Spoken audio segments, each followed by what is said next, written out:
afternoon and welcome to today's webcast titled Adaptive Management Strategies for Rich Reef Conservation. This webcast is sponsored by EPA's Watershed Academy and EPA's Office of Wetlands, Oceans, and Watersheds, also known as OWOW, in partnership with the Coastal States Organization. I am Miranda Chen-Hale with EPA's Watershed Academy. Thank you all for joining us today. First, I would like to briefly summarize some of the features of today's webcast and touch on a few housekeeping items. We hope you'll have a lot of questions. Please type your question in the questions panel on the GoToWebinar control panel and click the send icon. If you have any problems viewing the broadcast, just let us know in the same questions box and we'll post an answer in that same box. The slides are available for participants to download from EPA Watershed Academy webcast page, www.epa.gov/Watershed Academy. This webcast is being recorded and will be archived for later viewing also on the Watershed Academy webcast page. Participants are eligible to receive a certificate for their attendance at the end of the webcast. Directions for obtaining the certificate will be presented at the conclusion of the presentation. Today's webcast will have a question and answer session after each presenter. We will try to answer as many questions as possible. However, due to the high number of participants, we will not be able to respond to all of the questions. We encourage you to contact speakers directly after the webcast if you have any unanswered questions or would like to follow up about their presentation. We will provide the speaker's contact information on one of our final slides. Lastly, the materials in this webcast have been reviewed by US EPA staff for technical accuracy. However, the views of the speakers and the speakers' organizations are their own and do not necessarily reflect those of US EPA. Mention of commercial enterprises, products, or publications does not mean that US EPA endorses them. Now that we have completed the discussion of housekeeping items, let's kick off today's webcast. The webinar will provide information on tools and products that water quality, coastal watershed, and coral reef professionals can use in coral reef conservation and protection practices at the state and local level. Each of our highly esteemed speakers shown on this slide will be introduced before their presentation. First, I would like to introduce Bradley Watson, who will be giving you another warm welcome.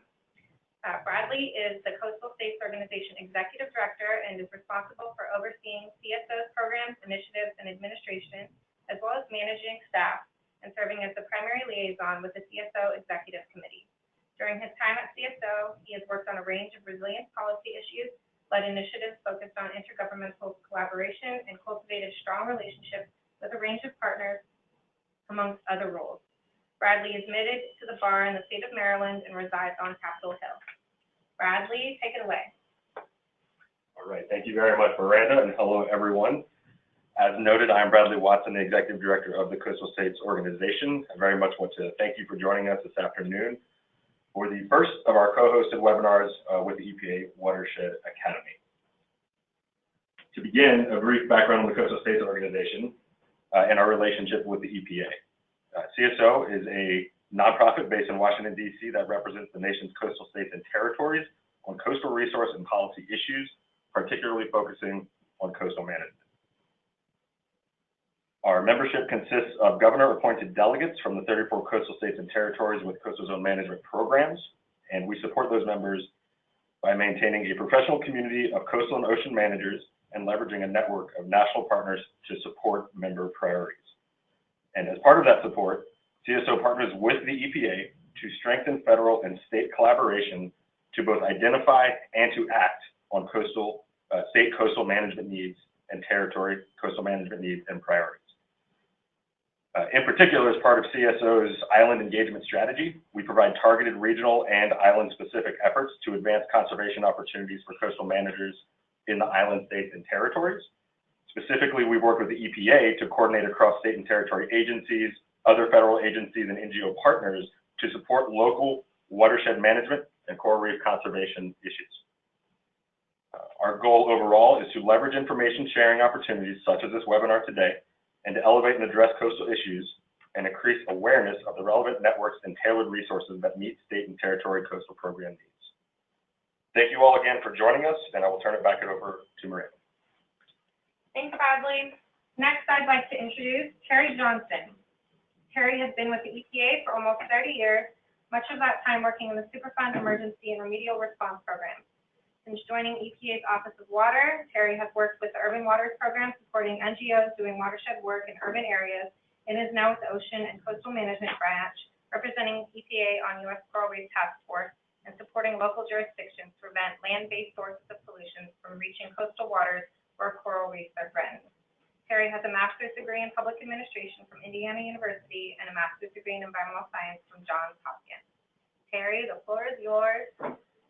Take it away. Thank you, Miranda. We have several presentations for you today, and they'll take a coastal and coral reef focus. The information may be helpful for those of you working upstream from marine waters. You'll hear what's done upstream can impact the health of America's coral reef ecosystems, and that protecting them is a complex job. This story map is on the EPA Coral Reef website. The motivation behind EPA's creation of the story map was to highlight the importance of coral reef ecosystems and to describe what federal and state agencies can do to protect these resources using the Clean Water Act. It also serves as an education tool for the general public about everyday actions that can protect coral reefs. Briefly, I want to acknowledge the work of Kevin Hellerback and Caitlin Brucker at EPA, and among others, who made this story map a reality. Worldwide, coral reefs are threatened by increasing ocean temperatures and changing water chemistry. Some of America's most valuable reefs are struggling. The healthiest coral reefs will have the best chance of resisting global change. EPA is part of a U.S. Coral Reef Task Force, a partnership of 13 federal agencies, 2 states, and 5 U.S. trust territories, working collaboratively to protect and restore coral reefs. EPA supports the task force in several ways. We're active on the Watershed Working Group, and Jordan West, who you'll hear from today, co-chairs the Climate Change Working Group. These groups are working at the local and state level at on watershed issues to advance water quality protection and climate adaptation. This is an example of runoff into coastal waters in Hawaii. It's a good example of how important it is to make the link between upstream activities and marine waters. In this example, sediments are reaching the reefs and will coat them and block sunlight. The Clean Water Act provides authorities that EPA and its partners can use to manage land-based sources of pollution. Sediments are a particular concern for coral reef health. Coral reefs are amazing to look at, and for those of us that love snorkeling and diving, reefs are a vacation destination. They're also extremely important to marine ecosystems. Over 4,000 species of fish are dependent on coral reefs at some point in their life cycle. They are biologically rich, providing spawning and nursery grounds that economically important fish populations need to survive. Coral reefs are critical to coastal economies. Today we'll hear in this webcast how important reefs are to protecting our coastal infrastructure and limiting flood damage. In addition to slowing storm surge, coral reefs drive tourism, support commercial fishing, and are the source of medicines, including antiviral drugs and life-saving anti-cancer agents. This is a photograph of coral polyps, and then after that is a photograph of zooxanthellae, single-cell algae that lives inside polyps. I invite you to check out the story map to learn more about coral biology. Let's go to the map. There we go. The story map shows locations of the U.S. trust territories and their reefs. Florida, Puerto Rico, the U.S. Virgin Islands, Hawaii, Guam, American Samoa, and the Commonwealth of the Northern Mariana Islands are all represented on the U.S. Coral Reef Task Force. We've also plotted on this map the Flower Garden National Marine Sanctuary. It's 100 miles off the coast of Texas and Louisiana. By clicking on the icon, you can learn more about the local coral reef system. Here is an example of Hawaii, and just some of the information that's there tells us that 60% of U.S. coral reefs are found in the extended Hawaiian island chain. There's quite a bit more details. When you have time, you should take a look at the information we have on this page. Getting back to the impact of land-based sources of pollution that eventually reach marine waters, I mentioned sediments earlier. Nutrients are also a big concern for coral reefs. Similar to freshwater environments, excessive nutrients block sunlight and consume oxygen corals need for respiration. Sediments are problematic for corals, and unfortunately, some of our U.S. trust areas have limited resources for paved roads, adding to the sediment problem, especially after big storms. Microplastics, pathogens, and toxic substances from industrial discharges and other sources are also problems.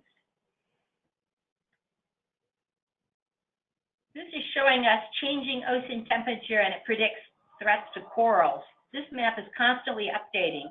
It's showing us changes over the last few weeks. This is satellite sea surface temperature monitored by NOAA. And on the next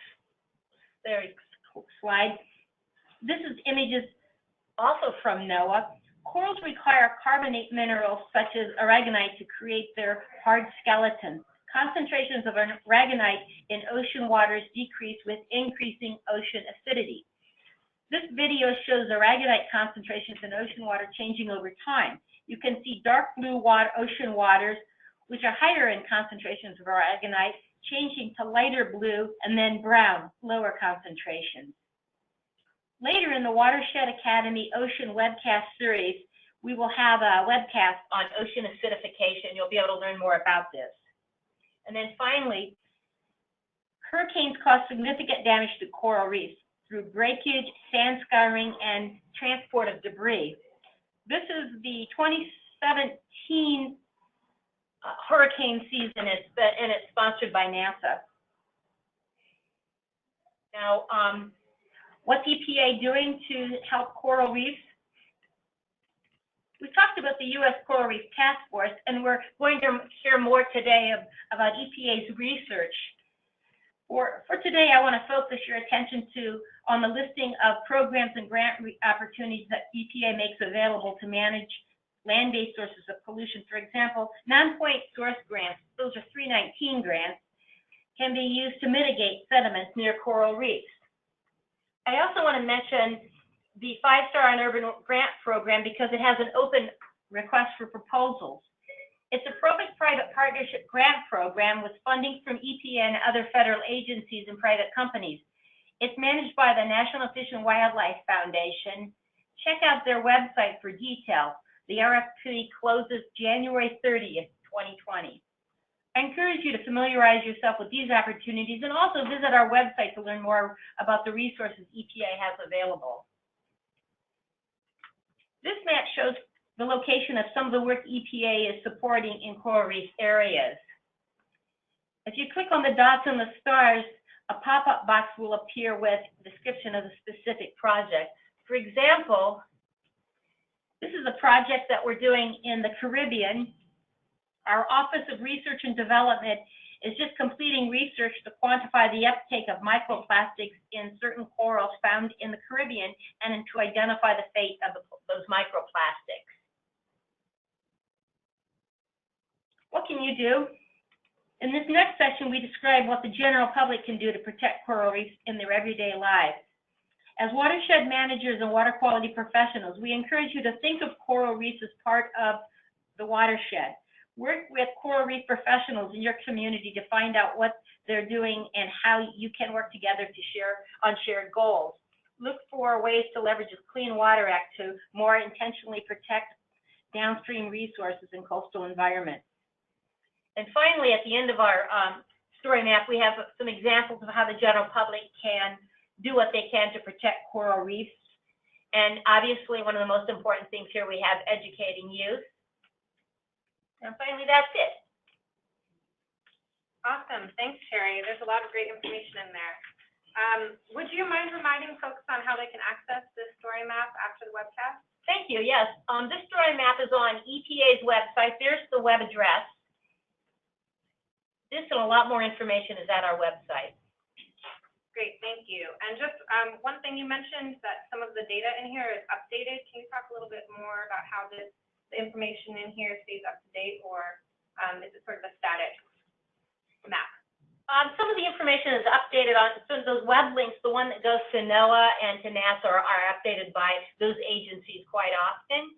The other data on the website where we plotted the location of projects, for instance, that's going to be updated periodically. So maybe semi-annually we'll check in and update that information. Great, thanks so much. And now I would like to introduce our next speaker, Susan Jackson.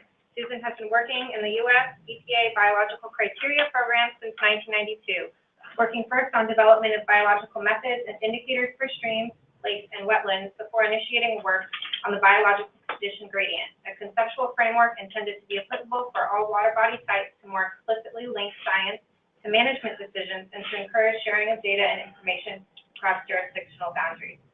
Susan initially taught high school biology in the U.S. Virgin Islands, but upon observing the impacts of sediment and nutrient runoff on coral reef systems, switched career paths and obtained her master's degree in chemical oceanography from the University of Rhode Island. Take it away, Susan. Thank you, Miranda. My intent here is to provide you an overview of the biological condition gradient model. We affectionately call it the BCG. The BCG is a conceptual narrative model for purpose of communicating the condition of your waters clearly and transparently to the public and to managers, regardless of the method used to collect your data, where you are located in the country, the type of water body.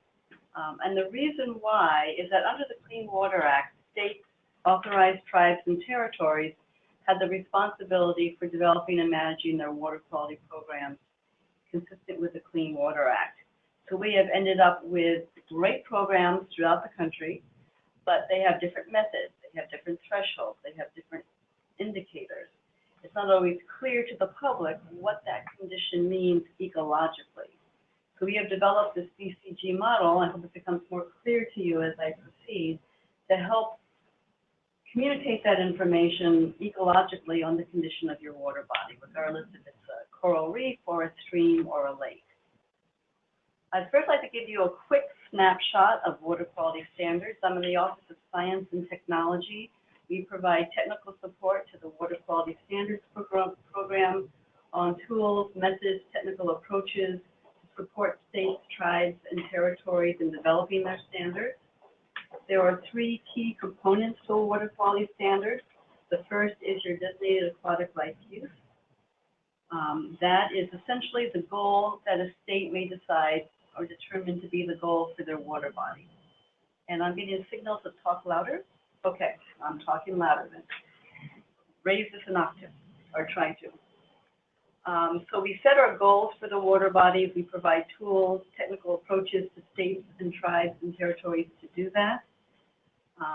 Then once those goals are set, we then develop technical criteria, which are your numeric interpretation of what it is or what is meant by that goal that must be achieved to tell us that that goal is being protected.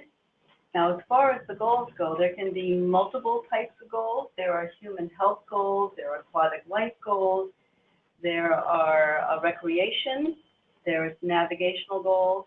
The kind of goal that I'm talking about here for my program is the aquatic life, the biological, ecological goal. And the type of criteria that I'm talking about would be the biological threshold for telling us whether you are supporting and protecting that biological goal or not. The third part of the water quality standard is anti-degradation. These are the policies that a state will put into place to protect their existing conditions, to identify high-quality waters, and to protect and identify outstanding national resource waters that they set in their program. All of these parts of the standard are then implemented through different types of programs under the Clean Water Act, as well as other types of programs. It doesn't solely have to be Clean Water Act. The information can be used to support other types of programs, but primarily permits to discharge pollutants, permits for dredge and fill material, identification of impaired water bodies, waste load allocations, tracking and monitoring the condition and improvements that are being made. I'm clicking on something, but not there. There we go. I just want to touch upon our Clean Water Act and some of the narrative that we have for our goals and objectives. Under the Clean Water Act, we are fortunate to have long-term aspirational objectives to restore and maintain the chemical, physical, and biological integrity of the nation's waters. Again, I emphasize the long-term aspirational aspect of that goal, but it provides us a solid foundation on which to work to always be thinking about how can we improve our waters. Again, the focus of my program is on developing the tools to define, measure, and assess biological integrity. What does that mean technically? Additionally, Congress recognized when they developed and implemented the Clean Water Act that not in all places do you have conditions of integrity. There have been, over a long history of agricultural development, trapping, hunting, development of human land use, we've had impacts on our waters. So an interim goal was established to allow for some departure or change from integrity-type conditions, but still maintain aspects of a healthy biological community. And we call that goal, the interim goal, the protection and propagation of fish, shellfish, and wildlife, which we interpret ecologically in a broad sense as including the whole community. Some of you may know of this goal by its nickname, the fishable, swimmable goal. Biological integrity has been defined in the professional literature as the capability to support and maintain a balanced, integrated, adaptive community of organisms having a composition and diversity comparable to that of the natural habitats of the region. By the time I get to the end of that sentence, I'm a little bit out of breath. It's a lot packed in there. I want to take this definition and parse out or unpack some of the key elements of our technical program for biocriteria. First up is natural habitats of the region. We develop tools and approaches. We work closely with states, tribes, and territories to find the kind of method that can robustly define and put boundaries on the bins you might put your water bodies in, a classification approach. What are the ecological or the environmental drivers that drive what kind of biota you would expect in a certain water body in a certain part of the country? So we have to develop that as a very important part of our program, because without that, anything else you build upon that is like a house of cards. It's the foundation. So that you can go out and you can monitor and you can compare apples to apples, oranges to oranges. Now that once we get the classification down, we then look within that classification unit and look at what are the boundaries, what is the benchmark for that classification? What is it that you judge against? What would be naturally occurring? So we look at the least stressed or unstressed part of that classification. So we're now into the data, we're now into the monitoring. Once we establish what our benchmark conditions look like, and we first look at the physical and chemical parameters, we then can monitor for what is the biota that you would expect there.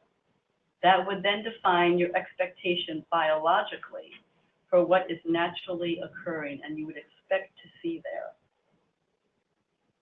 And then the third part is, what is it we're actually measuring in our biota? What are the organisms we expect? What's the composition and diversity within that reference that provides that benchmark? And common sense-wise, I know most of you are probably thinking, well, that will depend on what water body you're in. If you're in a stream, you look at fish, you look at your benthic macroinvertebrates. If you're in a wetland, you would look at your benthic invertebrates that may be in those moist sediments. And you could also look at amphibians. You could look at bird populations.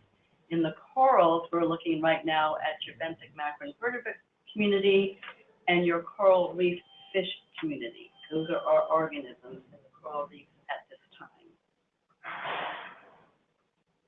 So what does this tell you? Measuring the condition of the biota, what does this help you with? You know we live in a multi-stressing world, and we have multiple types of stressors. Some we measure, some we don't. Any one stressor can act individually through multiple pathways on habitat structure, flow regime, toxicity, type of energy source in your system, and increasingly important, your invasive species, biotic interactions between the biology as well as on the habitat. Stressors can also act synergistically. We cannot measure everything in all places. So the biological information provides us a cumulative response to any and all stressors. Are we getting at the primary stressors? Are we making a difference in what we do? The biological measures provide a direct measure of what we are actually trying to protect in your aquatic life use or goals.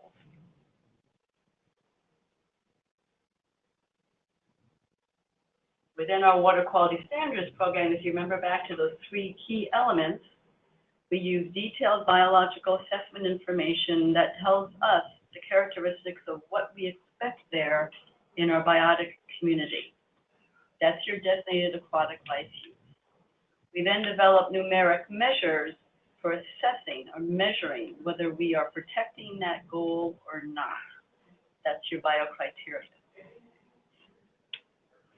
The biological condition gradient comes in as a framework, and this is how we apply it, as a scientific conceptual framework for interpreting that biological information, regardless of where you are in the country, regardless of what water body you're using or you're measuring, and the type of methods that you use. We use bioassessment data, and you can think of this basically as a field-based dose-response curve. The lines here are just representative of the different types of curves that you would see, but it would be data-driven to determine that relationship. I want to give you an example. Benthic macroinvertebrates, these are animals without backbones living in or on the sediments during some part of their life cycle. They are large enough to be seen by the unaided eye. This bejeweled character here is a caddisfly who has built his case and happens to be living in an aquarium where they put little gems in there, and he constructs his little case, flies away at some point, and then the aquarium owner builds jewelry. In case you're wondering, what in the world do these natural little gemstones come from? The benthic macroinvertebrates are susceptible to degradation of water quality and habitat. They serve as good indicators because with testing, they provide consistent, reliable indicators of change.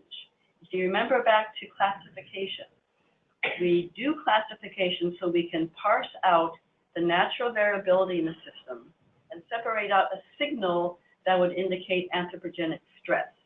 And we've been able to do that very effectively with benthic macroinvertebrates as well as other types of organisms too. But that's key, that the signal we get from changes due to stress is due to anthropogenic stress, not natural variability.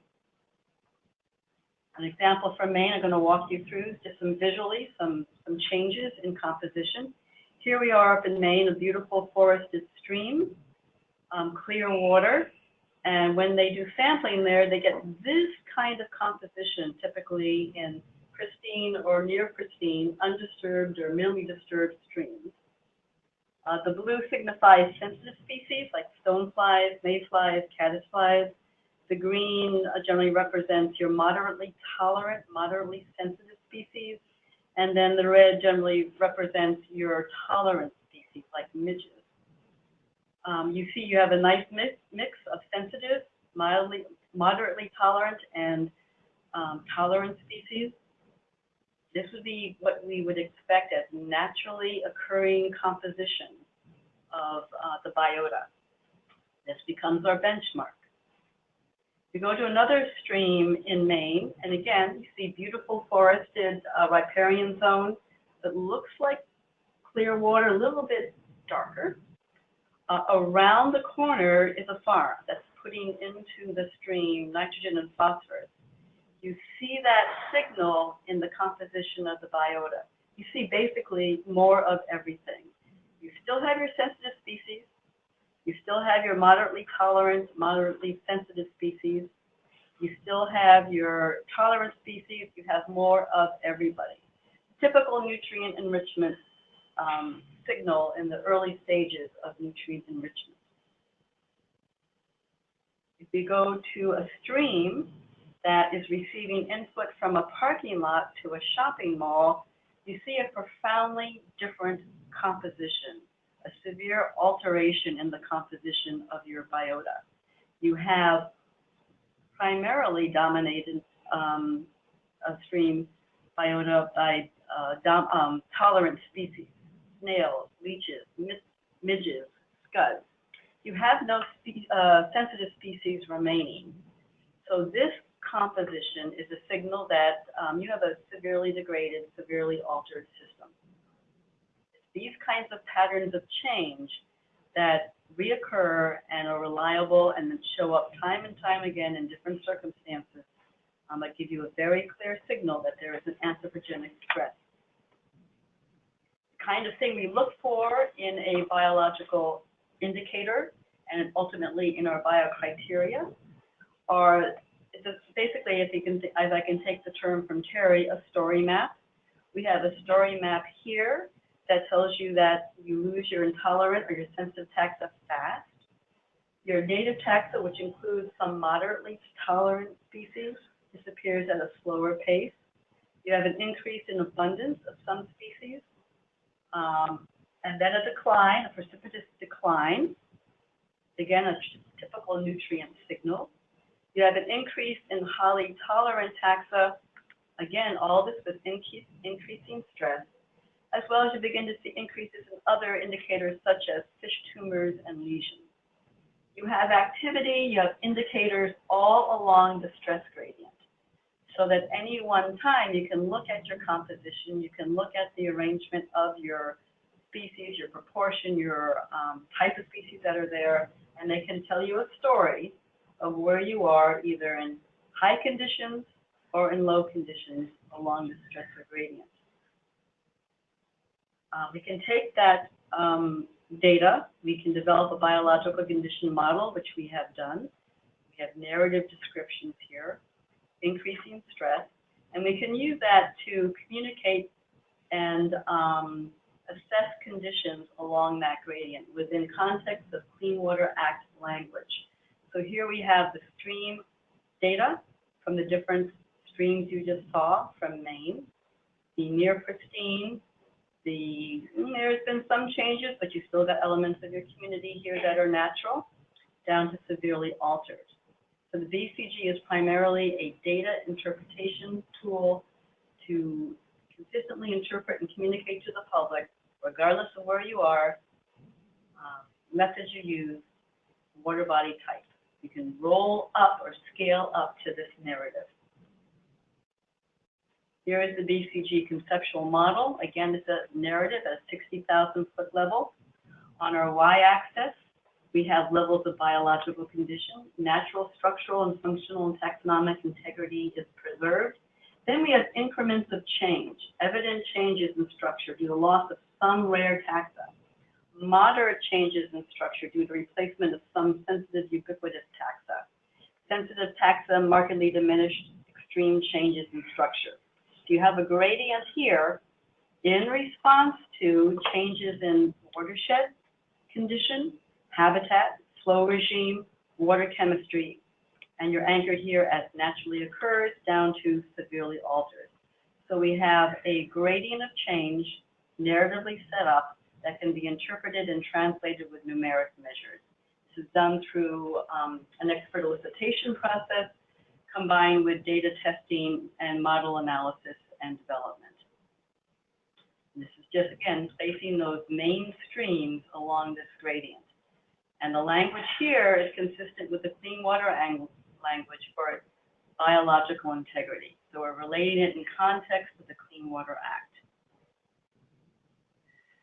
Underneath that narrative, we have a lot of testing of attributes and measures to find those indicators, or we call them metrics, that give you that consistent, reliable signal that the change you're seeing is due to anthropogenic stress, not natural variability. We've done most of our work in streams, freshwater perennial streams. We use measures of sensitivity and tolerance, organism condition like lesions, tumors, and presence of native, non-native species. These are the kinds of numeric measures we use. In estuaries and coral reefs, we're moving into these more complex systems, particularly with coral reefs, When I talk about more complex systems, I'm thinking about multiple habitats. We can go into an estuary, we can measure biota in a seagrass bed or a mud flat. We can go into coral reefs, as we are initially with our pilot, and we're measuring the fish and the benthic in a coral reef. Ultimately, we would like to move forward to, well, what is the array of habitats in an estuary or a coral reef that you need to have in place to support a thriving, healthy, whole system?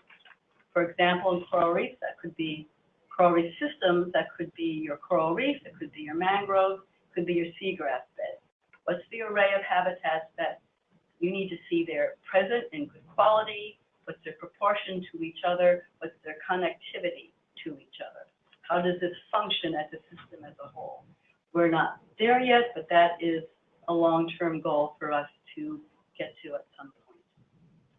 Taking you to the coral reef work, we've been working with Puerto Rico, USCI, and an excellent expert panel over the last several years to develop a BCG model that's numeric. We are near completion of that model, and we'll begin testing with Puerto Rico and USCI on how this works for them in their monitoring program, and ultimately support them in their water quality management for assessment for water quality standards down the road.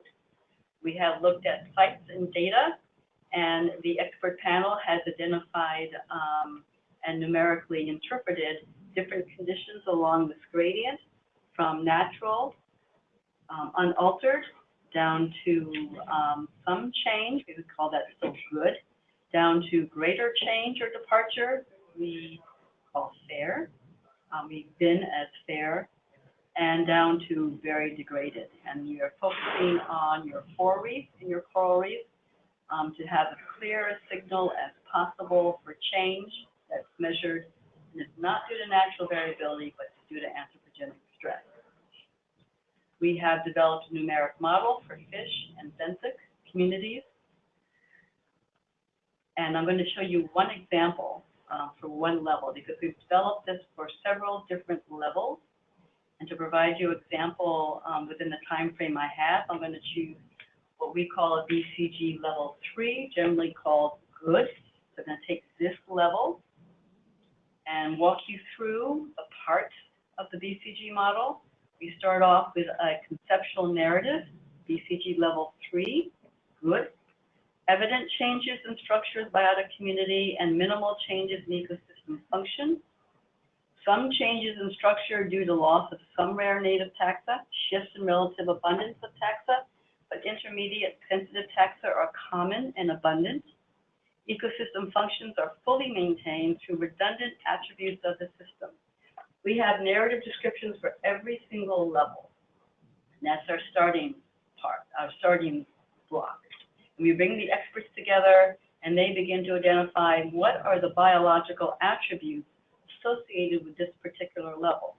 And our expert panel identified aspects of physical structure, corals, sponges, gorgonians, conditions, for example, disease conditions and presence, fish, vertebrates, other invertebrates, and algae and plants.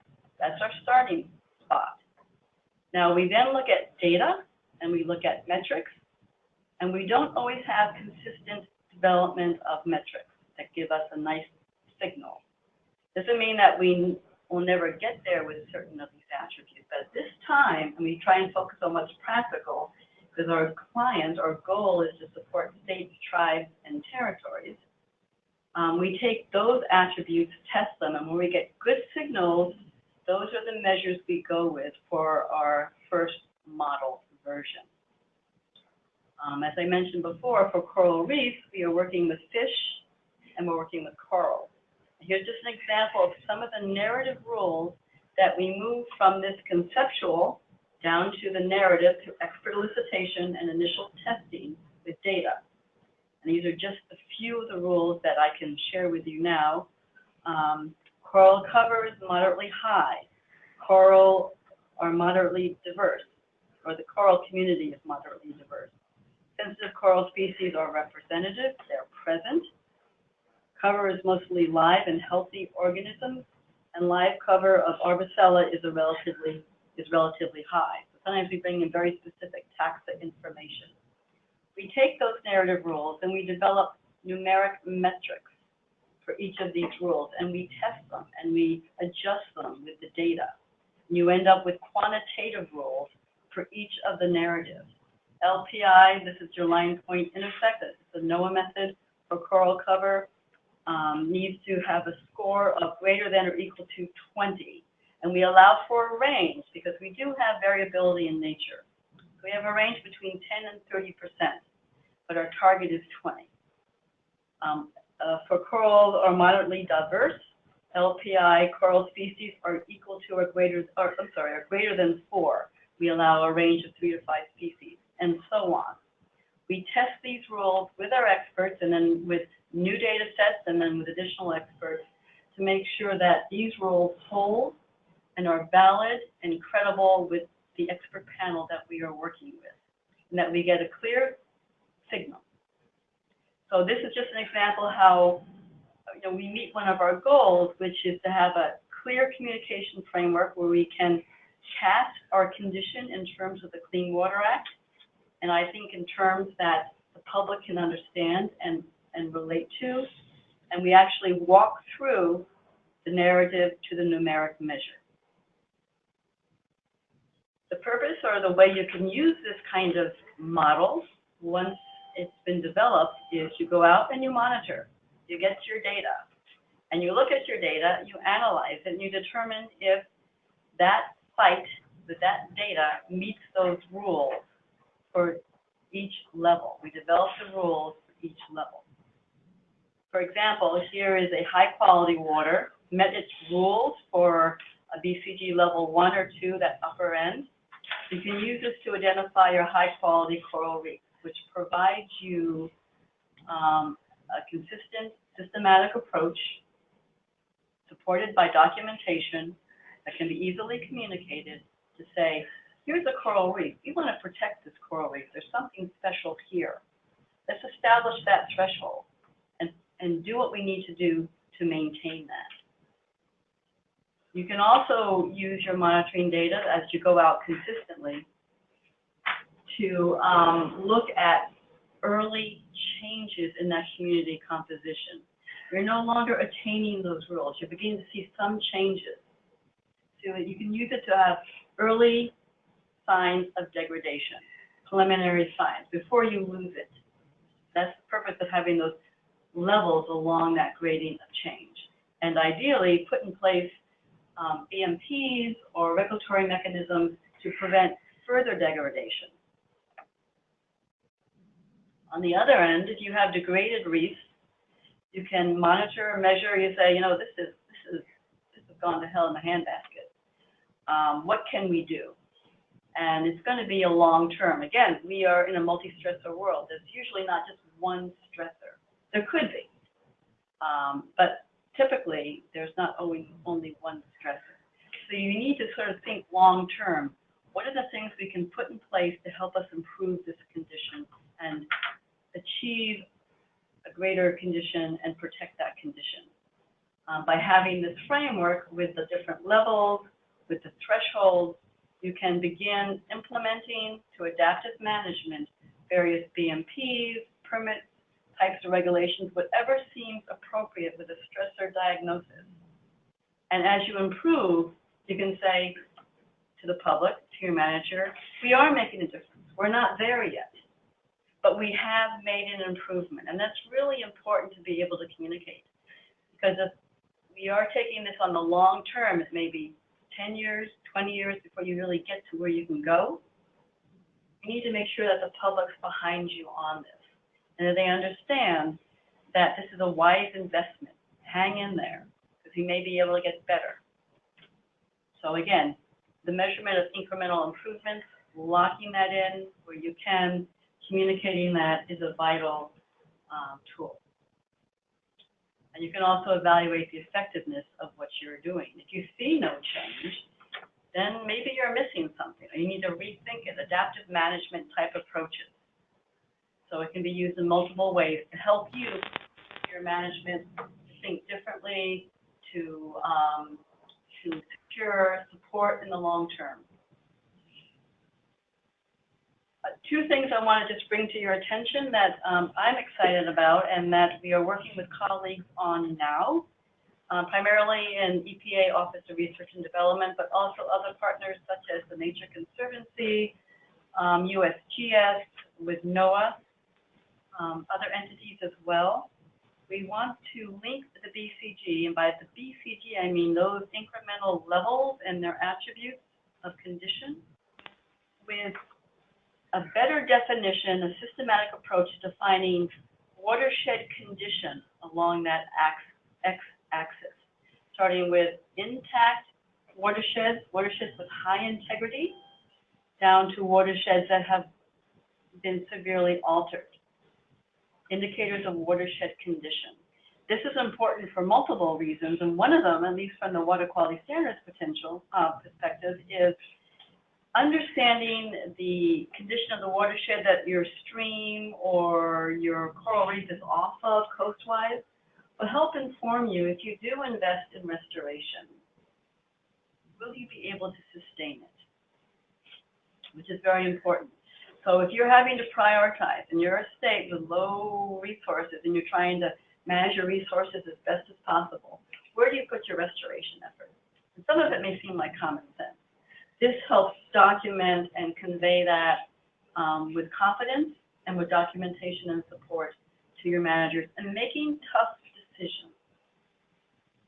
So you would say, I'm going to put restoration resources into this stream because this watershed is in better condition than this watershed, which has been fragmented, has a lot of maybe factories in it, maybe it's all planned for some development that's going to increase runoff.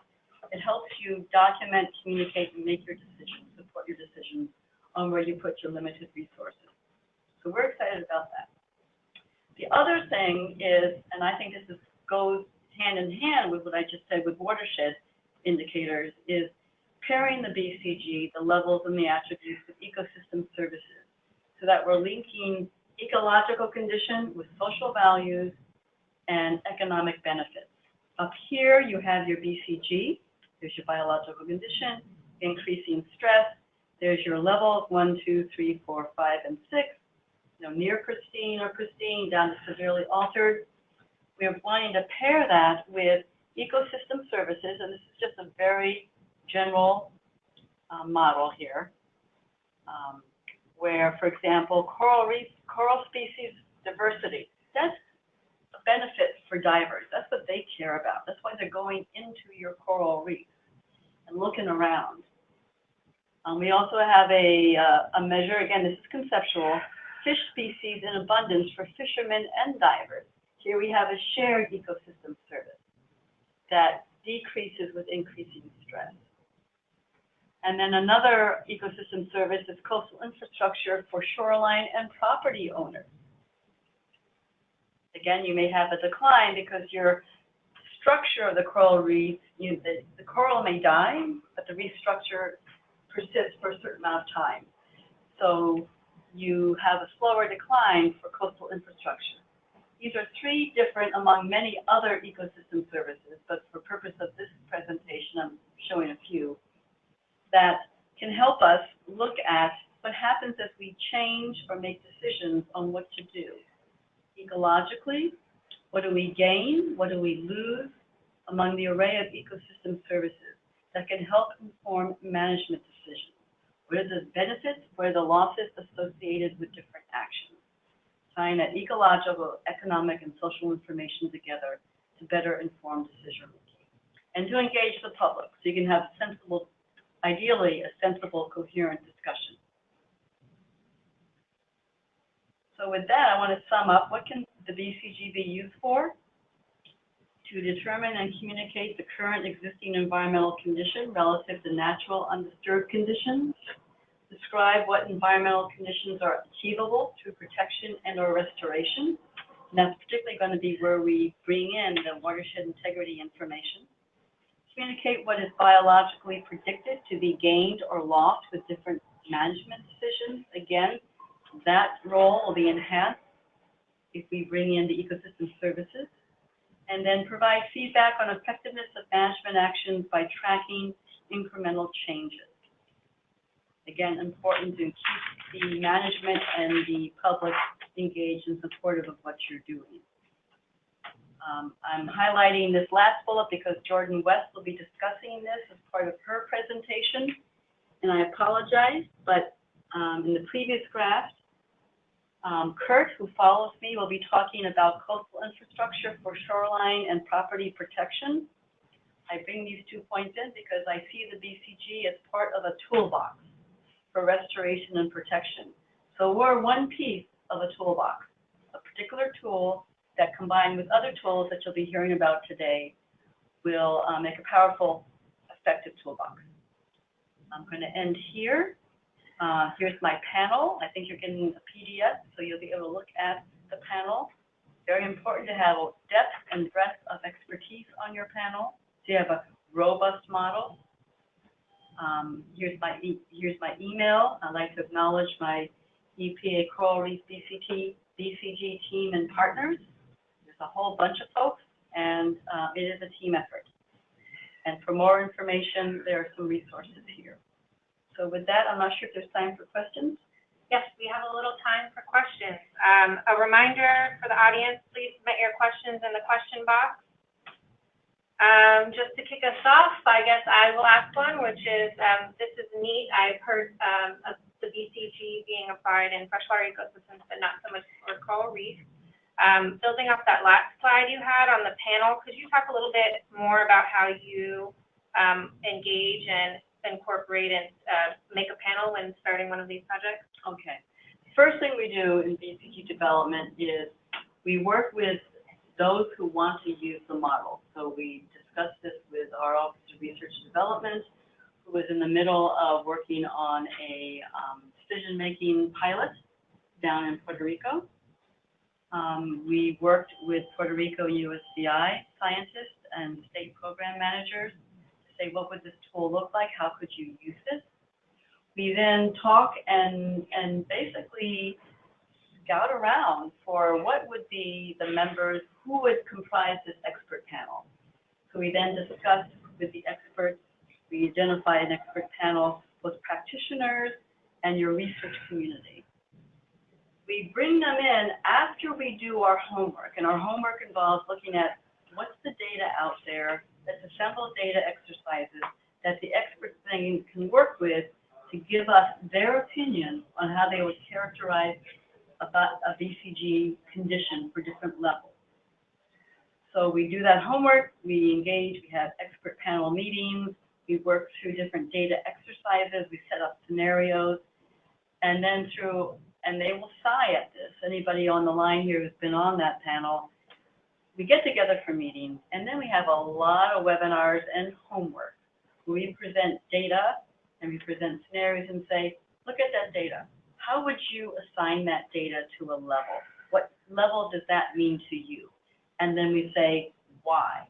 Give us your expert logic for why you assign this site to excellent, good, fair, poor conditions. So we slowly, over time, elicit the expert logic. That becomes our narrative rules. And we test that and we retest through endless homework and webinars. And over time, we go from a narrative conceptual description to the narrative rules to the numeric model or measure. So it's a very iterative, data-driven approach. Does that? Yeah, that helps. Okay. Getting a few questions from the audience here. So could you, or do you have any suggestions for explaining the interconnectedness of coastal ecosystems to decision makers? Once you have this BCG developed for a site, have you used this? Do you have examples of states having used this to get restorative action actually done? Yes. Let me give some examples here. Because we're still in process with the coral reef model, we haven't implemented it yet. We have worked with Alabama, and they have BCGs for their perennial streams for the mountainous region and the lowlands. Alabama has chosen to use this model as a start. They ultimately may get to a biocriteria, but right now they're developing, testing, refining. They are using this to identify their high-quality waters so they can protect those waters. They're seeing a lot of development occurring. So they want the public to be aware of where the good waters are.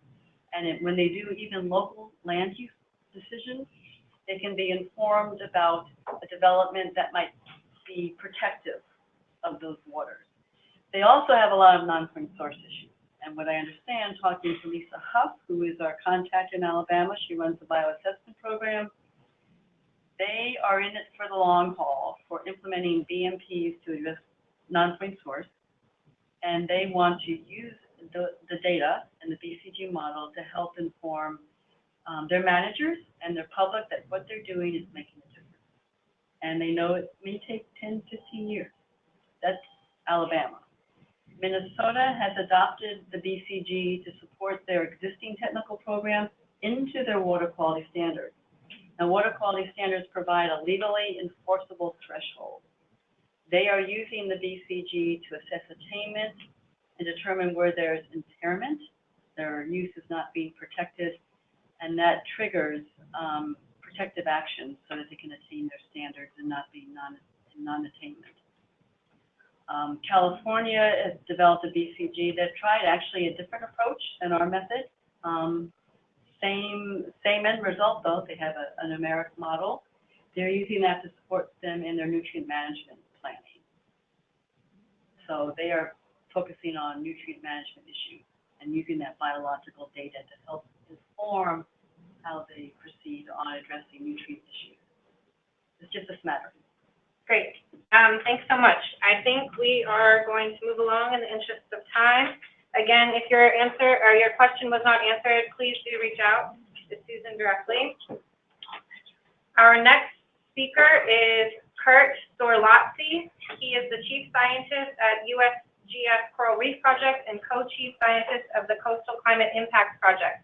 He leads the research team of 12 scientists that examine the geologic and oceanographic processes that affect the sustainability of U.S. coral reefs and coral reef-lined coasts, offering more than 140 scientific papers, reports, and book chapters on these topics. Kurt received his bachelor's in science from the University of Delaware and his PhD from the University of California at Santa Cruz, and has been a research geologist in the USGS Coastal and Marine Geology program since 2003. Kurt, the floor is yours. Well, thank you. Aloha, ola, talofa, half a day, ali'i, and yakwe to everyone out there.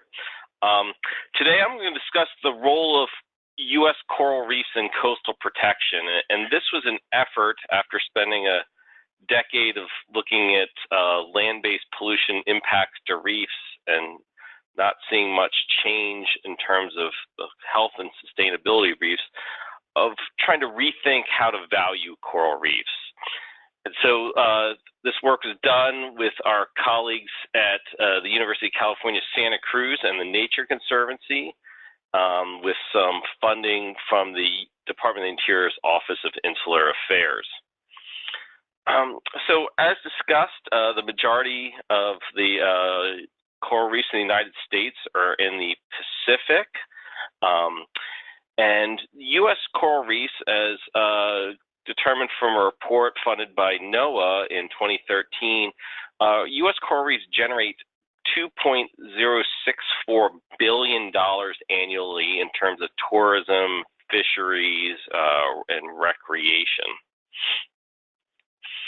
And we know that coral reefs are important for a number of reasons, including biodiversity. You know, they only cover a small portion of the seafloor, but are home to 25% of all marine species.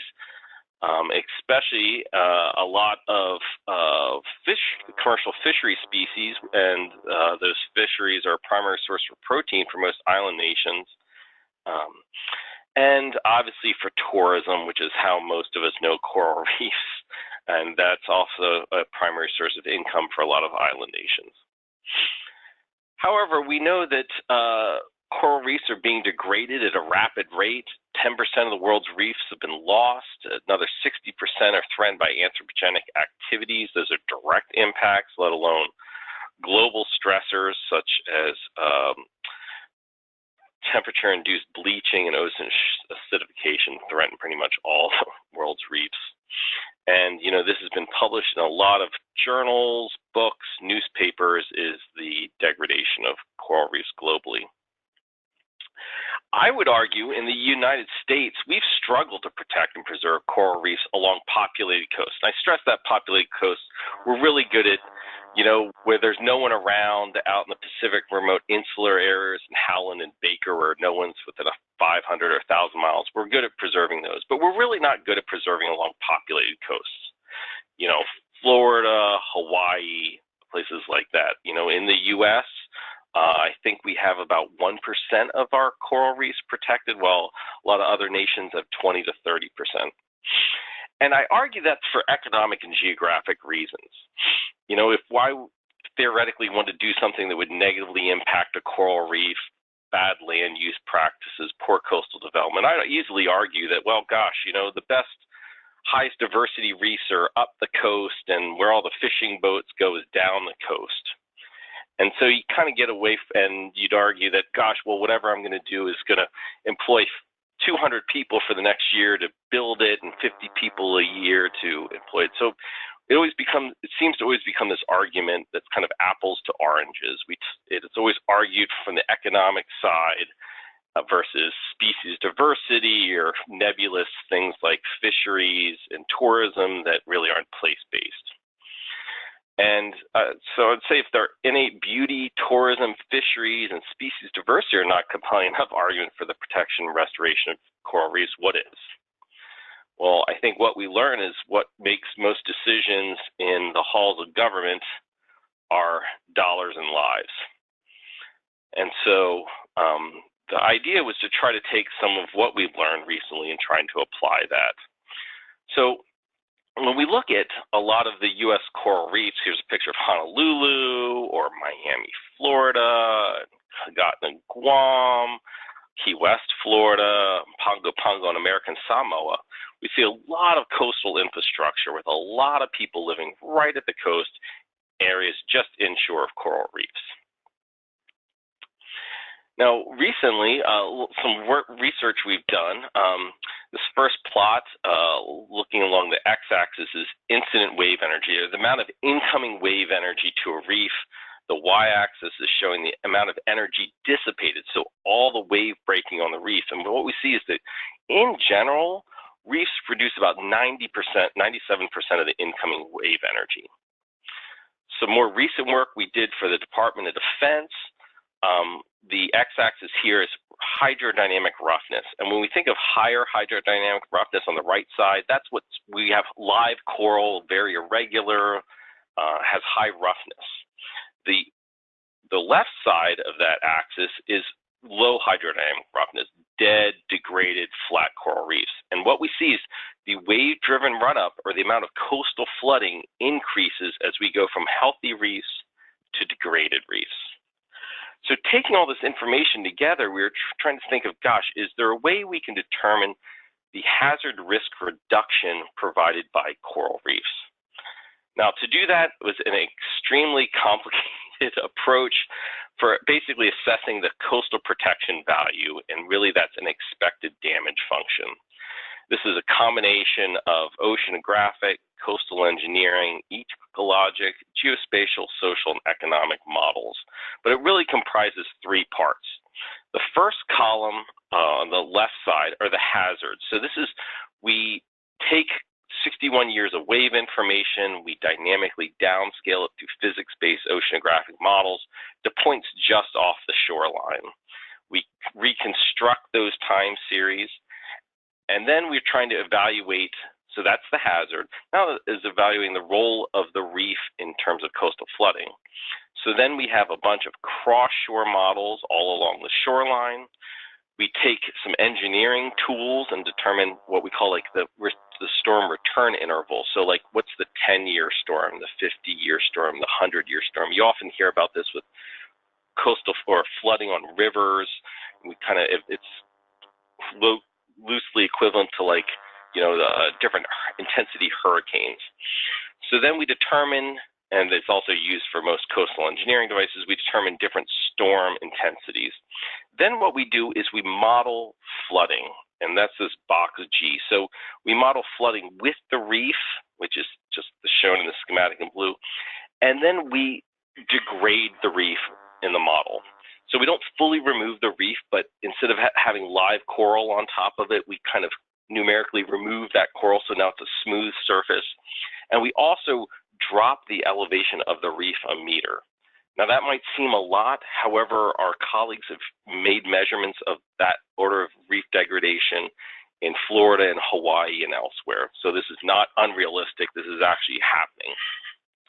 So then what we do is we run these different storm scenarios with the current reefs and with potentially degraded reefs. And so what you have is greater flooding without the reefs, which is what we see in the H box. We map that spatially, and now that we have spatial flooding maps, we can then intersect that with asset data in terms of, in this case, people and buildings. Those buildings have what we call depth damage curves, so it takes an engineering information, so like a wooden house maybe will collapse with lower flooding than a concrete building might take more, so it takes in some engineering calculations, and then we bring that together to assess the risk reduction benefits.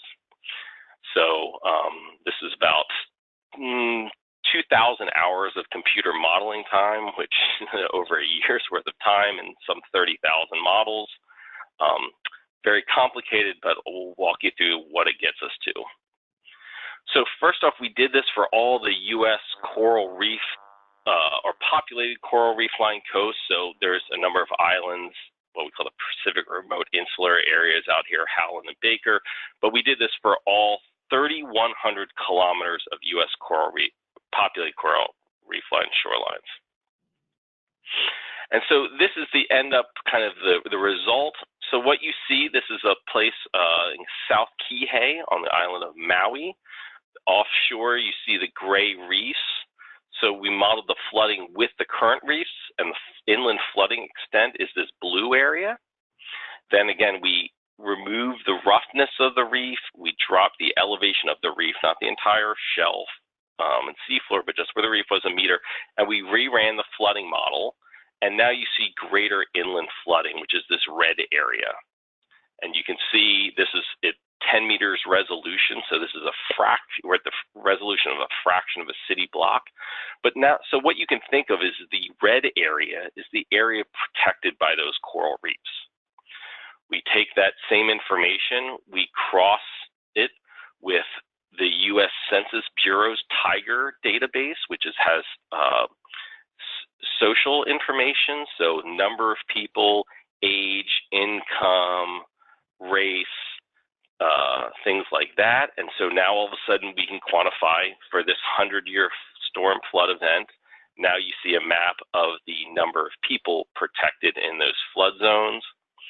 We can also cross this with the U.S.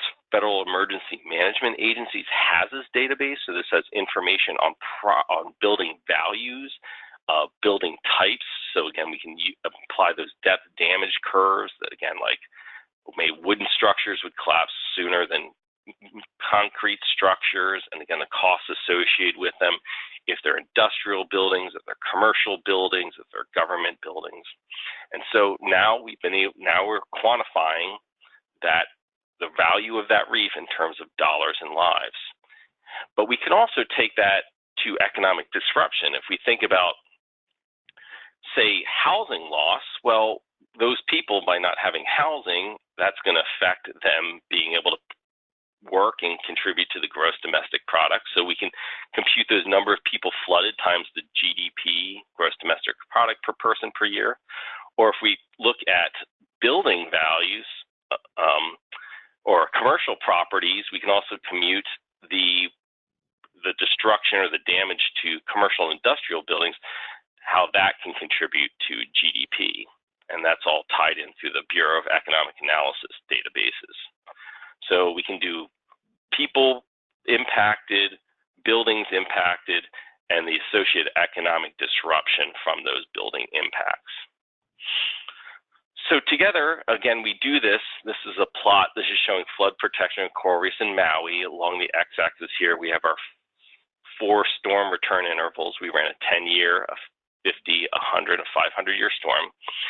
The red curve is the scenarios with reefs. This is the number of buildings damaged. And so if you think the area under that red curve is our risk. So that's just what's normally seen that would be impacted for these different storm scenarios. The blue line is the scenarios with the reefs, and so we can think of about the gray area between those two regions as the benefit. So that is the area protected by coral reefs. Now, if we take the integral, if we remember back to some of our calculus and taking integrals, we can take the area of this area under these curves, we can compute the annual expected damage, which is, in this case, the annual expected damage with our reefs is 169 buildings per year. The annual expected damages without the reef, so the area now under the blue curve, is 731 buildings per year. And so the benefit is just the difference between those two. And in this case, it's 561 buildings per year. So this is our expected damage function. We can compute this area between these two scenarios to compute these benefits. And so again, we did this every 10 square meters along all 3,100 kilometers of U.S. populated coral reef line shorelines.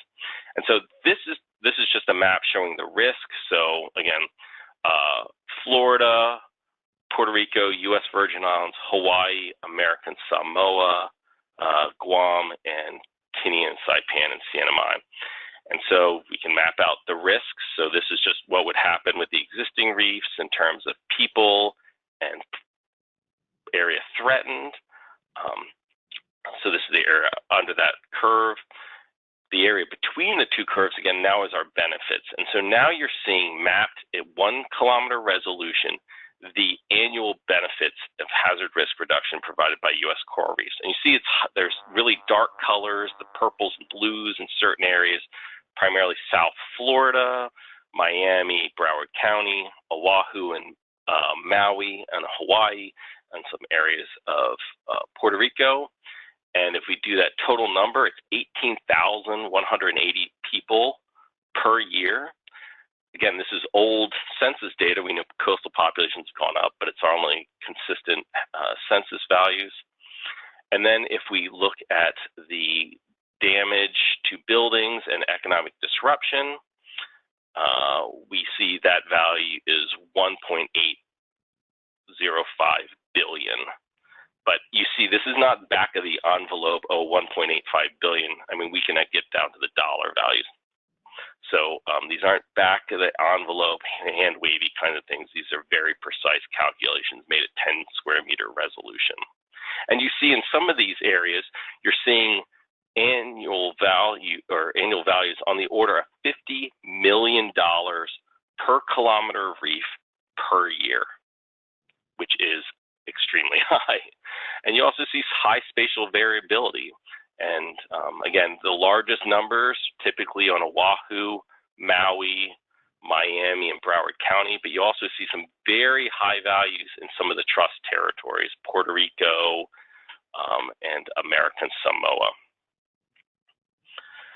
So we can look at the individual storm values. So again, for a lot of folks in the engineering world, they look at, okay, the 100-year storm, the 500-year storm, so we can, again, break those data sets out by people, direct damages to buildings, or indirect economic impact. But when we look at the annual values, we really like to just display these in 3 different ways. First, social. So the loss of the protection provided by U.S. coral reefs would be 53% more people impacted a year. If we look at built capital, so if we're thinking from private sector investments in terms of residential, commercial, or industrial buildings, see over 78% increase in risk with the loss of coral reefs. Or if we think of critical infrastructure, so this is now national infrastructure, so this is public funds, we see somewhere on the order of about 20% increase in infrastructure threatened by the potential loss of these coral reefs. Now, one of the great things is how incredibly in detail these databases are. So when we can look at the relative increase in risk, we can really drill down and we can look at whether you're in the leftmost plot here, we're showing the relative increase for different, what we call at threat populations, children, elderly, low income, and minorities. And while we showed in almost all of the cases that Florida and Hawaii had the highest total numbers, what you see is a lot of the trust territories have much higher relative increases, whether that's in here is showing the social aspects, here is showing the economic impacts. So these are different building types, residential, commercial, industrial, agricultural.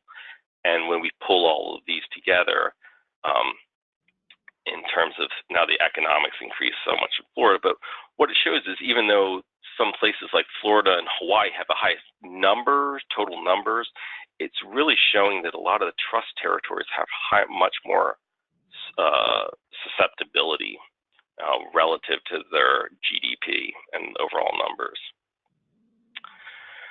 So again, going back to, well, what were the next steps? What can we do with this information? Well, in this case, not only can we looked at theoretical degradation, but we can actually look at the impact of individual storms or climate change. So in this plot, I'm just showing a theoretical curves again for current reefs in red and some future reefs in blue.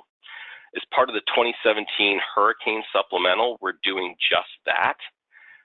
For example, the hurricanes Irma and Maria caused a lot of damage to the reefs off Florida, Puerto Rico, and the U.S. Virgin Islands, tearing up corals, breaking them, and damaging them.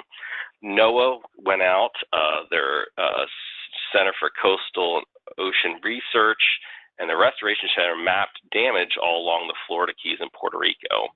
And so we've taken that, put it into our model, and shown how that hurricane damage has increased the threat to people and property in Puerto Rico and U.S. Virgin Islands. Similarly, this erosion is becoming a really dominant process. There's just some work by our colleagues in St. Pete showing pictures of how much the reefs have eroded in just pretty much 20 years. And so what we can do is we can model that, and this is some work done in our St. Pete office, is how that erosion is going to happen in the next 100 years, and run our flood models now, and for these future scenarios to show just what that degradation will result in terms of increased threats to people and property. Oh, sorry. Now, the other thing we can do is flip the model around. And so now in this case, we could do theoretically, red is now restored reefs and the blue is current reefs. So we could model the effect of coral reef restoration. How will coral reef restoration reduce coastal hazards? So again, working with our colleagues in the Nature Conservancy and NOAA, who do a lot of coral reef restoration, we can model just taking corals grown in nurseries, as we're seeing at the top left, or doing, which is what we call green infrastructure, or modeling what we call gray-green infrastructures, putting out some kind of hard substrate, such as these concrete reef balls, gluing corals on them. So this is gray-green infrastructure. And as part of the 2017 Hurricane Supplemental, we're doing just that. We're modeling, these lines are showing locations of theoretical reef restoration along Florida, and we're modeling for a couple scenarios: pure green restoration, gray-green hybrid, computing the hazard risk reduction provided by that theoretical restoration to help potentially guide where to put restoration. And why is this important? Because, well, how does the U.S. decide to post-disaster restoration? Well, FEMA has what they call their benefit cost analysis toolkit, where they basically do a benefit cost analysis. And for their calculations, it's risk reduction versus the restoration cost, whether you're building a bulkhead, a seawall, something like that. Well, as you've shown here, is we can actually compute the theoretical risk reduction. You know, in this case, we'd have our flooding currently would be the outer line, and then the gray would be with the restoration. So the areas colored now could be the risk reduction provided by that restoration. And so, you know, there's some coral reef has some restoration costs depending on your different kind of scenarios, whether you're doing green or gray-green hybrids of, certain millions of dollars per kilometer. Like I said, we can model the risk reduction. Obviously, a benefit cost analysis, you want that benefit to be greater than your cost. And why? Well, because it needs to be done in a spatial resolution and economically rigorous manner to meet the needs defined in OMB's Circular A94 and the U.S. Stafford Act. And if it can be done at that resolution in an economically rigorous manner, that releases potential federal funds for restoration. For example, Puerto Rico has, is slated for some $20 billion plus in restoration funds. So could some of that money be used to restore coral reefs to reduce coastal hazards, but get all the associated benefits, fisheries, tourism, recreation? And so the nice thing is if we can define the role of coral reefs in coastal hazard risk reduction, all the same tools used to fund gray infrastructure, such as seawalls, breakwaters, can be used to fund reef restoration. And so, there's a lot of different things in terms of pre-disaster funding, in terms of coastal engineer funds, pre-disaster mitigation funds, state infrastructure banks, or post-disaster in terms of flood mitigation assistance programs, risk and recovery funds. So it just really opens up financing for coral reef restoration. So where can this lead us? Two efforts that my colleague Mike Beck's really working with is in terms of insurance. So to fund restoration of damaged reefs, to have nations or organizations pay insurance that then can pay out in terms of there's a storm or a grounding. Also to set rates to promote reef protection. So if you, as a hotel or something, protect your coral reef, maybe you get lower insurance rates. This is something he's doing with Swiss Re, one of the big reinsurance industries. The other is resilience infrastructure bonds. So support pre-storm reef restoration based on projected hazard risk reduction benefits, or to pay for the defense of the reduced cost of infrastructure bonds. And so this is something he's working with Munich Re. So what we're really looking to do is try to see, here's a plot of coastal funding for conservation and infrastructure. And what you see is biodiversity aid is really, really small, but coastal insurance losses are really, really high, as are storm relief reconstruction. The thought is basically, if you can take some of the money out of those big pots of money, put it into what we typically would think of as biodiversity aid, reef restoration, we could really reduce the overall cost of damages. So in summary, coral reefs, they're first line of defense. We can account for the protection that U.S. coral reefs provide, which is using 2010 census values, or 18,000 people and $1.8 billion annually. And we can generate that value-based information to guide restoration and efforts to increase the resilience of coastal communities and ecosystems at management-relevant scales. And so again, this opens some implications and opportunities to include nature and industry risk models in terms of both private sector and public sector through insurance, resilient bonds, green bonds, FEMA restoration funds. And really the big goal is to prioritize natural infrastructure such as coral reefs in federal policy in terms of Army, Corps, and FEMA. So trying to link coral reef ecosystem health to coastal hazard risk reduction, to reduce coastal risk, to increase the resulting resilience, and better direct reef restoration efforts. So that's all I have, and if anyone has any questions. Thanks, Kurt. Very powerful to incorporate those social indicators like buildings and people into your approach. Again, I just want to give everyone a reminder to please submit your questions into the questions box. We have a few questions coming in.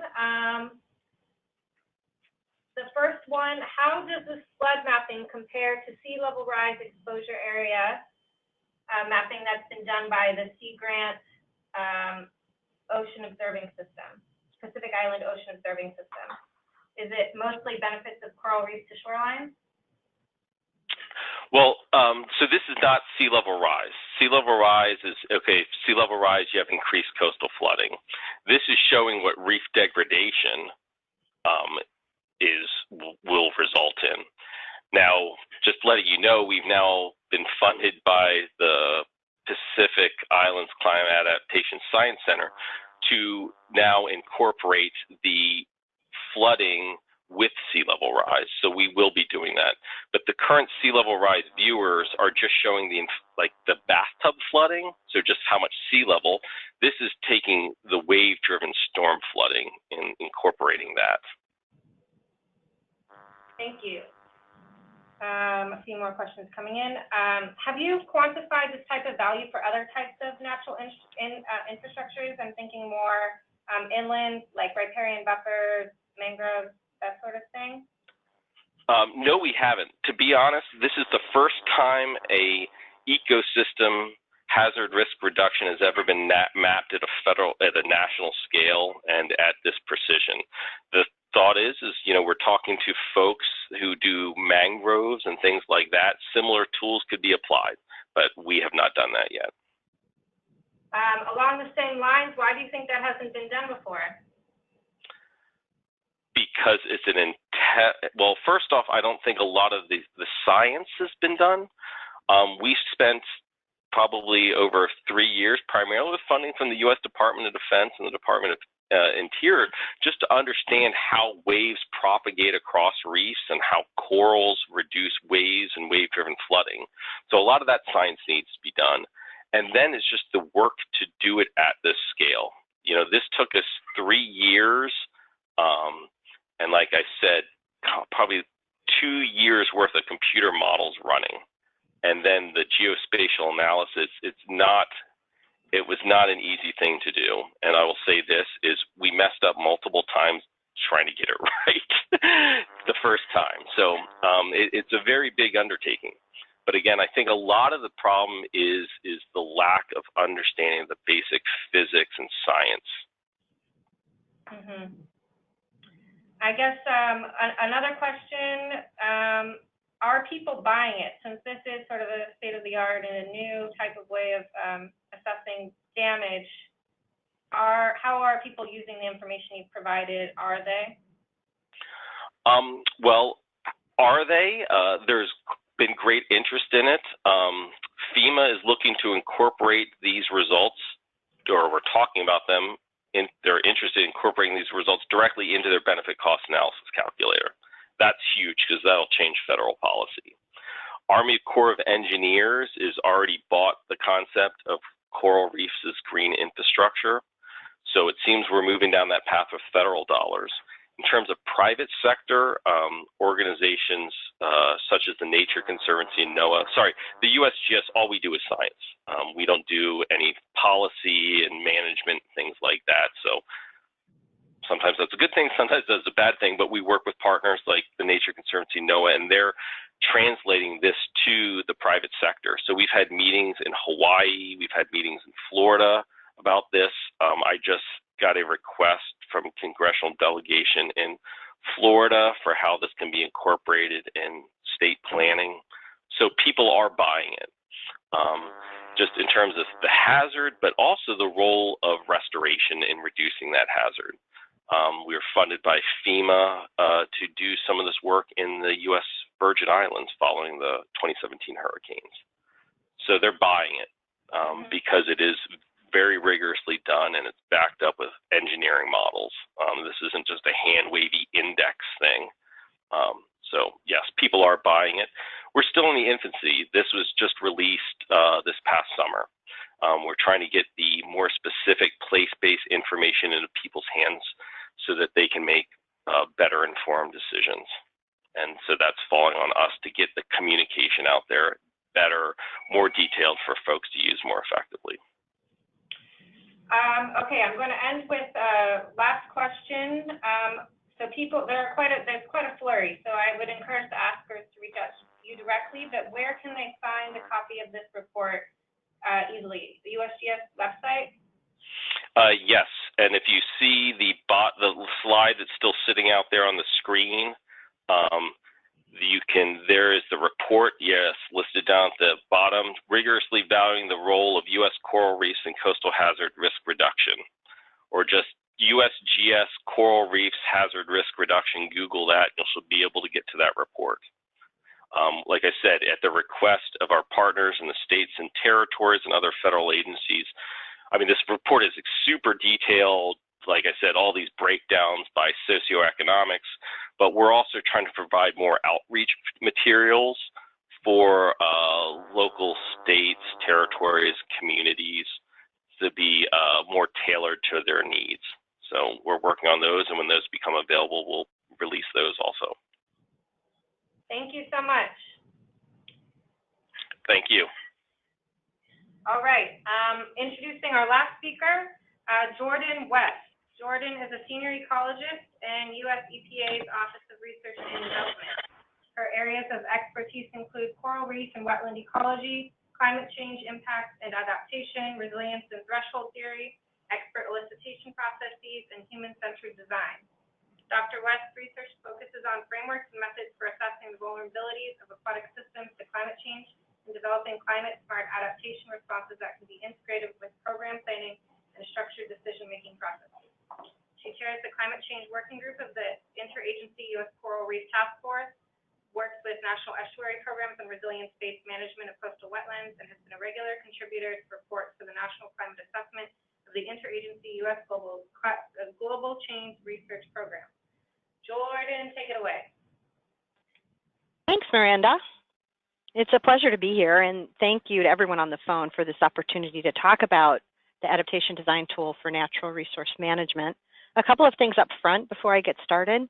The Adaptation Design Tool was developed as part of a larger effort led by EPA in collaboration with the National Oceanographic and Atmospheric Administration and the Nature Conservancy's Reef Resilience Network, and under the auspices of the U.S. Coral Reef Task Force. And while it was developed using coral reefs as the model ecosystem, the Adaptation Design Tool is fully applicable to other ecosystems and natural resource management sectors. And as an aside, all of the publications and online resources I'm going to touch on in the presentation can be found in the handout that you can download from the little handout box in GoToMeetings. So that would be the quickest way to get at any of the publications you might be interested in.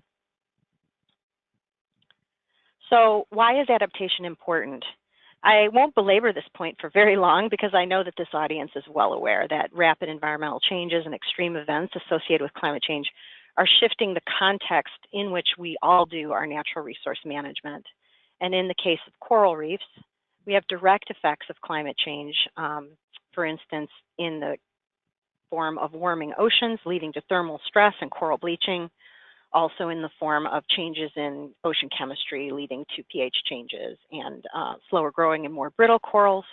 But all of this stuff in the middle really speaks to Susan's point that we live in a multi-stressor world, and Terry's point that water quality issues are one of the greatest threats already facing coral reefs. And what we have is climate interacting with those stressors through sea level rise causing greater sedimentation, which smothers corals, through changes in precipitation that in turn changes runoff and of sediment and land-based pollutions. And so all of these problems are basically making it more difficult than ever for managers working within these ecosystems to meet their objectives. So it's going to be important due to current and ongoing changes in environmental conditions for us to find a way to try to account for those changes in what we do moving forward.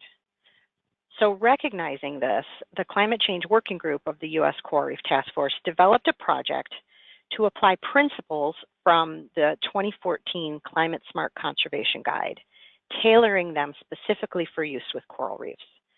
So the management planning cycle here to the right is just a generalized cycle, and this guide really looked at where climate smart considerations need to figure in just into every step of a planning cycle. Now, in the case of the coral reef community, all of our coral reef jurisdictions have existing plans with fairly well-defined objectives. Step one, the community is pretty sophisticated with regard to understanding of threats, including climate impacts and vulnerabilities. And in many cases, they've used that information to kind of revise their goals and objectives. But where we really still struggle is how to translate that vulnerability into decisions about how and where and when to actually take action on adaptation and what that looks like. So the center part of this cycle is where we indicate that we have these general adaptation strategies in our toolbox that everyone's familiar with. One of those, for instance, would be reduce non-climate stresses that reduce the resilience of the system to climate change. And within that category, we have specific actions. If we're concerned about sediment as the non-climate stressor, we have specific techniques for dealing with sediment loads, like using retention ponds in watersheds. But we take the case that even once you've decided that an action would be a good one to use, you need to apply very explicit climate smart design considerations that are specific to your place and your context in order to really identify which options are most robust so that you can make good decisions about which options to prioritize. So this box here is just referring to a couple journal articles in which we applied the principles in general to coral reefs and then developed an adaptation design tool to help people with that process. Here is what the adaptation design tool looks like. It's meant to break down a pretty overwhelming and complex process into steps. It is pretty complicated to think about how climate change is affecting the environment and stressors and what that means for our management actions. So we're going to break this down into multiple parts. But first, in general, let me just explain what the tool does and does not do in general. So what does the tool do? It helps you apply climate smart design to your management activities. When I refer to you, what I mean is practitioners. We were really aiming when we developed this tool to assist our practitioners in the coral reef states and territories who are tasked with doing the work on the ground to preserve, protect, restore coral reefs. And so we wanted to assist them in this difficult activity. But I will touch at the end of the presentation on how we discovered that the tool can also, or the results of the tool can inform higher level strategic planning as well. So the tool helps you apply climate smart design to your management activities, but it also helps you brainstorm additional adaptation activities that may be needed that are not currently in your plan. And then through that process, it generates insights on information gaps and research needs, as well as synergies, conflicts, and sequencing considerations among your actions. What does it not do? So this tool is not a model. It doesn't generate data. In fact, it's a structure and framework in which you plug in knowledge to step through a process of planning. It does not provide a vulnerability assessment in step 2, but you do need to understand vulnerability and resilience information to use the tool. It does reveal the form and content of information you need for that. So it helps you know what to go get from the literature or what is needed research-wise. And we do in our guide, in our user guide, we do refer the reader to a couple of simple methods for putting together a summary vulnerability assessment based on existing literature. But the tool doesn't do that for you. It doesn't, once you have your adaptation list, it doesn't make your evaluation and selection decision for you, but it is meant to support a more robust decision process because it gives you more information about what the potential is of your actions to be effective, even in the context of climate change. And then it doesn't, in step 6, produce your project implementation plan for you, but it does provide the technical basis for climate smart implementation. And in fact, once you've prioritized the actions you're going to move forward with, many of our users have then used the tool again with subject matter experts who are expert in that particular technique, and you can go much deeper into the tool in detail, and you begin to actually generate an implementation design. So let's take the tool in pieces. So activity 1 examines climate smart design considerations. These yellow bubbles represent what you bring with you as inputs. So you have some kind of existing list of management actions that you want to look at, and then you need vulnerability and resilience information, as I indicated. And then you step through worksheets that help you first consider how climate change will affect stressors of concern relevant to your action. The stressor might be a concern because the action is meant to manage that stressor, or a stressor could be of concern because it will interfere with what you're trying to do with your management action.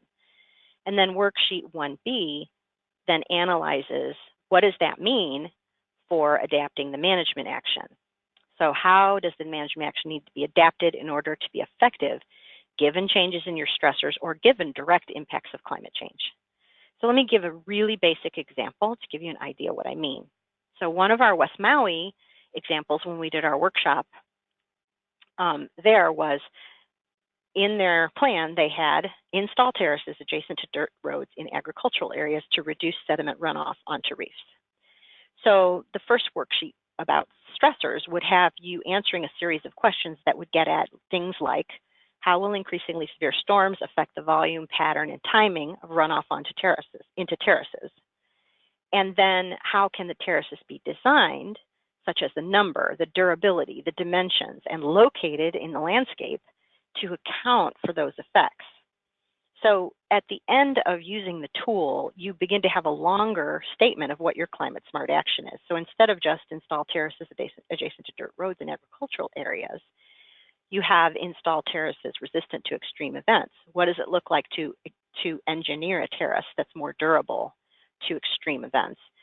Can you identify which roads are contributing the largest percent of sediment outflows to the reef and try to target those? Can you design then terraces of sufficient dimension, number, and or a step series appropriate to the location, because it needs to handle those more intense and flashy sediment inputs during extreme events especially. And you're going to need to increase maintenance frequency to shorter time intervals after heavy rain events. That just gives you a very basic idea of what the tool's doing. Basic, and actually you get very detailed using the examples. And while I can't delve super deeply into detail, I am going to show you two worksheets that do have a bit longer example that was worked up at a workshop that we did in Florida using a Guanica Bay example. And you don't need to try to read everything. I'm simply going to point out some key points, especially with regard to how does this all relate to our previous talks. So let's just start by looking in column A2 here at what our management action is. This is our existing management action that was from Guanica Bay, Puerto Rico. Outplant aquarium-grown corals on reefs surrounding the bay mouth to enhance coastal protection and reduce coastal erosion. So you can see that this first workshop on stressors first asks you to identify what the stressors of concern are that are going to be a problem for this restoration project and how effective it is at reducing at coastal protection. What are the climate change effects on those stressors? What's the timing of that in terms of when it's going to happen? And what are the implications for even setting your targets of what you expect the action to accomplish so that you can identify effectiveness metrics and measure them? So just thinking right off the top of my head, you know, the work that Kurt just presented in the USGS study, well, first of all, it validates coastal protection, that function, as a priority objective, driving the action itself, why it's a priority action. But it also supports creation of appropriate effectiveness metrics. You need to understand how wave action is expected to be reduced inshore so that you can set a target amount. Down here, information about, you know, what kind of rugosity or roughness, all of the factors that create the friction. We need to understand that. And then I think it's just awesome that Kurt just talked about that they got funding to start to integrate sea level rise into that, because first you need to know how it works now, and then you need to think about how sea level might offset that reduction in wave height and erosion rate so that you can account for that in your design. With regard to Susan's BCG work, the BCG work provides information on site functional levels that help identify effectiveness metrics for meeting condition targets. So if this restoration is going to be successful, you need to be able to expect certain survival and growth rates to be maintained. And I think I have on the next page, the BCG site functional levels also inform site selection considerations. So basically, you need to know what your starting point is for areas most suitable for outplanting. And Susan mentioned this. You might choose a site with a high condition excellent condition or a good condition as a site for restoration so that you expect a better success there. But on the other hand, sediment is a huge problem here, and we have a concern about changes in the direction and extent of sediment plume. So you can imagine that you might have certain understanding of your sites, and if you have two sites and one's a little bit better than the other, but the second site you have modeling or observational information that sediment plumes are going to really be impacting that site, that might actually affect your site selection, other than simply the current condition today. The BCG attributes that that Susan described too are very relevant. We expect climate to have effects on growth rates, which is one of the BCG attributes. We have concern about increased bleaching susceptibility, disease susceptibility, pathogenic diseases. The data and information coming out of that BCG work is what you need to answer the questions in this tool. So the tool is only as good as the information that you bring to it, but it can be quite revealing when you do have good information. And just in real time, while I was listening to Kurt's presentation, there's a lot of stuff that he talked about with regard to risk reduction versus restoration costs, and sort of the idea of coral reef degradation, increasing risk while coral reef restoration decreases risk, and how to basically design site selection and design how you make decisions about where and when and how, and based on what species that you do that restoration. All of this information feeds into assessing how you are going to design this project to be most effective. So again, if this was our original action stated simply as outplant aquarium grown reefs to the surrounding bay to enhance coastal protection, our climate smart action starts to be more detailed. We have information about the species that most effectively protect the coastline, that are heat, disease, sediment, and pH tolerant.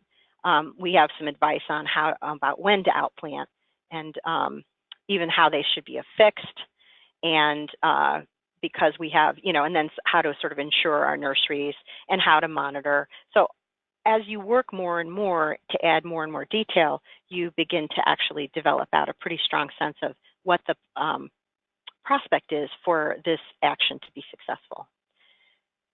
So that was activity 1 in the design tool. I want to touch really quickly on activity 2, which is expanding your list of potential options. So here you can identify additional actions that address climate-related vulnerabilities not already in your plan, or if you don't have a plan, you start your list here.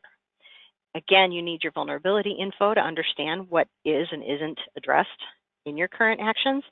And we did for this project a lit review called the Corals and Climate Adaptation Planning Compendium, where we provided a list from the literature of all the adaptation activities that people have suggested. Or you could bring in experts who are just really knowledgeable. But the idea is you identify additional options. So in Guanica Bay, in their last watershed management plan, they had really focused on this strategy, reduce non-climate stresses, and we're really focusing on runoff and erosion of sediment. But there are other strategies and activities that together can kind of increase your portfolio of activities that increase resilience of reefs. So they brainstormed some additional things that they wanted to consider doing. And look at here, this blue one, outplant corals from nurseries onto reefs for coastal protection. That's the one we just ran through the tool. So for each of these brainstormed options, you still need to take those and run them back through worksheet 1A and 1B to make them specific to your place. And the idea is that you're building out your universe of possibilities with a pretty good sense of whether they're able to be climate smart. And then the final piece is this supplementary stuff. And you don't need to read all this, it's just to give you a flavor, but you have a lot of insights first on key data and information gaps and research needs. This came up, in both of the other talks where more research is still needed and how difficult that can be. But in this example, switching from sun-grown to shade-grown coffee, for instance, to cut down on erosion, just one example is, you might ask, well, how drought tolerant are the shade-grown coffee plants? Do we need to worry about moving forward whether they'll be robust enough? Are there other species that we could use? So that's just one example. the other type of information that starts to emerge is interactions among actions. What I mean by that is that you put each action through that tool individually, but you start to think about which actions really might need to go together. So again, in the case of the shade-grown coffee, if we look here in this column 4 at the bottom, you know, it's really important to also apply the treatment standards and standards for the dirt roads, and that it may be necessary that you do both things together if you're actually going to achieve the load reductions that you really need to. So those are just a couple examples. And so that's the entire adaptation design tool. And like I said, the idea is to build out your list of actions and have a good sense of their potential. But in fact, what is the value added of doing all this? Well, the folks that we've worked with have stated that almost as much or even more important than getting those end statements of climate smart design is the process. It structures and clarifies a very complicated thought process. And in so doing, it provides transparency because you're systematically going through, recording your thought process, and that leads credibility to decisions, even in the face of uncertainty, because you're looking at uncertainty without being paralyzed by it, with the understanding in the true adaptive management sense that you're going, as more information comes in, you can go back to those worksheets, you can correct things, you can add things, and you can adjust your decisions, and it's all documented. It prompts you to consider spatial and temporal scales in planning. And as promised, I just want to touch on the fact that when you figure out what the probability is that you're going to reach your objectives based on climate smart design, that can cause you to go back and make higher level strategic planning decisions or adjustments. So I just want to end with a quick plug for the Reef Resilience Network online course that we have. This is open and available for free. It's a self-guided course. It consists of a bunch of lessons that run you through what the tool is, what the components of it are, how you prepare to use it and gather your info, how you apply it, and all throughout it provides real examples from the practitioners that we've worked with on the tool. So with that, I just want to acknowledge our awesome core team of folks that have worked on this for years. And I also just want to shout out to all of the coral reef experts and especially practitioners throughout the coral reef jurisdictions that have come to workshops and done expert consultations with us and worked on using the tool and made it better. So thank you. I'll take any questions. Thank you so much, Jordan. We'll move to our last Q&A session, so if you have any questions, please enter them into the questions box now. Jordan, do you have some examples of folks that have used the adaptation design tool so far? Yeah, so we started with a workshop in Hawaii, and we used West Maui as our example plan, and so we had folks from throughout the region for that. Then we held some expert consultations where we looped in folks from the Guanica Bay who were doing their watershed management planning, and then we ended up doing a side project further with them to really put a lot of their actions through the tool. And then we had a workshop in Florida during one of the task force meetings, and a lot of our task force members and folks from the Caribbean came to that, tried out the tool, tried out some additional examples. And in addition to that, the Chesapeake Bay program actually took this tool and modified and adapted it for use in their workshops. So their goal implementation teams wanted to think about how to be climate smart. So they applied the tool for seagrasses, black duck wetlands, and contaminants management, and ran through the tool the kinds of projects they're doing to meet their goals. And that actually led them to think about resetting some of their goals and reprioritizing some of their strategies at a higher level. And there's a report in that handout I gave everybody. There are publications on all of these things in the handout. Great. Do you have any advice for coastal erosion, loss of sea ice, flooding, and ecosystem impacts currently taking place in Alaska? How could your tools be applied in these types of situations? situations? Yeah, so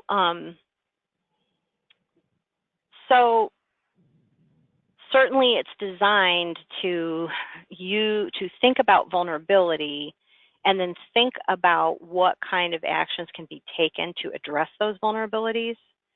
And because if all you need to know is what are the impacts and vulnerabilities, there is a lot of vulnerability assessment information out there. And like I said, our guide, it kind of gives you some guidance about how to pull together a basic vulnerability assessment as a starting point. When you're ready to start brainstorming, what can we do about it? You know, one thing is retreat. Another thing is to, take actions to protect the coast and resist.